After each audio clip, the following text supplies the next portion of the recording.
look, fats, oils, and grease ordinance basically outlines the standards by which the city of Kilgore is going to govern grease traps in the city of, inside the city limits. They're basically established for food service establishments as well as other industries that generate either grease, oils, grit, sand type, sandy type things like car washes, etc., to prevent those from getting into the sanitary sewer system. It's it just basically outlines who's required to have one.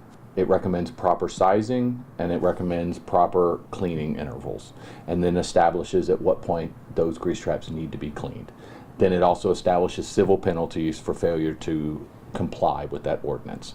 The ordinance is a standard model ordinance that the state developed in 2004 as part of the Texas Water Code. The legislature put that together to give cities a tool to be able to keep those kinds of things out of our sanitary sewer systems. And so we just adopted that model standard with a couple of tweaks to make it personalized to our particular city. In this last particular city council meeting. We're late to that game, to be honest with you.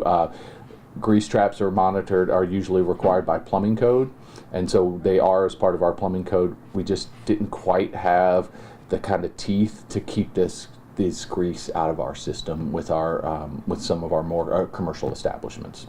Yeah.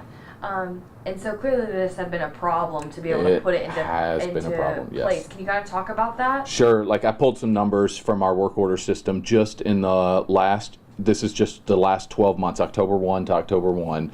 We've had over 52 work orders for cleaning sewer mains, and 75% of those sewer mains were clogged because of grease, and the total cost for cleaning those sewer mains, and that's labor, materials, equipment, right now stands at about $9,000. And then on top of that, now this ordinance doesn't necessarily, it can only handle half of the problem. The other half is on the residential side. So I want to be clear that this ordinance does not apply to residential, but it does bring how important it is to keep this out of our system, because on the private side we cleaned over 117 individual sewer services from residences over the time. Most of that was grease related, and the cost of that was over $14,000. So grease alone has cost the city over $15,000 in labor, and just over in the last year alone. Wow, which is quite a bit of money. When you're a small city like us, yeah, every little bit counts. So we need to use that money to repair infrastructure. I don't need to go cleaning up messes, that could be prevented. These are preventable messes that seriously we can, if we all do our part, we can use that money to do the things that need to be done, like replacing our infrastructure. Yeah. So basically, the ordinance says, this. If you are a restaurant or something in here, you have to have a grease trap. Yes. Okay. Yes, and then states like that how often that you should have it cleaned, and then the result and the penalties for not having it cleaned. Yeah, and then you said, this is something that really a lot of cities already have, and y'all are kind of late to the game. Why do you feel like it wasn't something that has already been put in place before? I can't speak to I can't speak to that, to be totally honest with you. Plumbing code covers it very well, and our city ordinances state that we need to have that industries need to have a grease trap. This just allows us to monitor the situation better. What we didn't have was necessarily the ability to recognize who the offenders were and then how to enforce violations, because when the sanitary sewer overflows and we have to go clean it up and we need to clean the sewer lines, there's not always a way to point the finger, and so sometimes that's the fault of the people that are putting stuff in the sewer. Wastewater systems are for liquid only, not solids, not grease.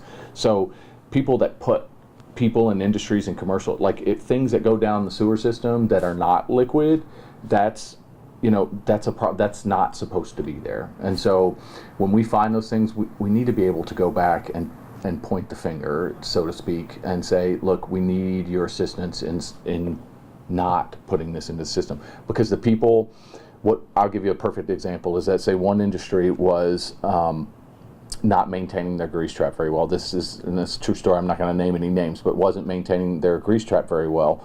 But where the problem was the business downstream of it was the one that was calling us about sewer overflows.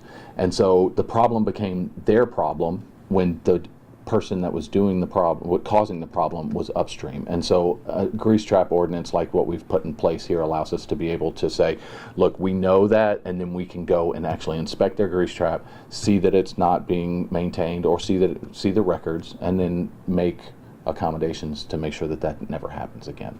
Yeah, and then with this ordinance too, as you said, this also kind of puts in like almost like kind of punishments if you're not, Yeah, there are civil penalties for not maintaining your grease trap. I think the first offense is $250, and then it escalates from there. So yes, I mean, unfortunately, sometimes to get compliance, you have to have a stick and hit people in their wallets. Yeah.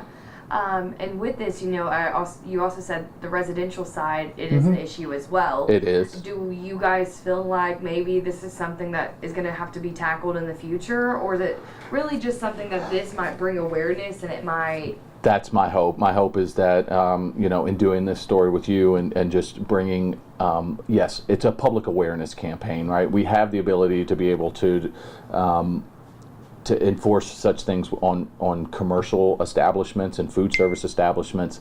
On the homeowner side, we really rely on good judgment and education. And so if I can get this, which is again why I'm loving talking to you about this, because if I can convince people, hey, look, please, this harms the environment, it harms your personal pocketbook and costing more money to maintain the system, it harms our infrastructure, then maybe people will start to think about it. People don't think about once it goes down the drain or the pipes underground, it's easy to forget about those things. And anytime that I can raise the awareness of all of that stuff, which costs money, is expensive, it's complicated, it requires lots of people to maintain and work it, that if I can bring awareness to that, then I've accomplished my job. Yeah, and so if people are unaware of how they should be properly disposing of this stuff, can you kind of take them through that? Sure, absolutely. So look, the basic rule is if it's not liquid, then it needs to go in the trash. So for grease, you want to make sure it's cooled, and you want to scrape all of that off into a garbage can, and you want to collect any cooking oil or anything and dispose of that in the garbage. That's really the easiest part, right? So like after you, if you're frying up some food and everything, that used oil needs to go in a can, goes into the bottom of your trash can, and then that is not down the drain. And do the best that you possibly can to remove most of the food particles when you're cleaning plates or anything. Scrape that all into the trash can before you rinse it off into the sink. That's probably the best, easiest way. It takes 2 extra seconds to just kind of scrape that off, and believe me, the difference made in the sewer system. Think about a home. If a sewer system serves a neighborhood of 50 homes, if everybody did their part, how much difference that could make.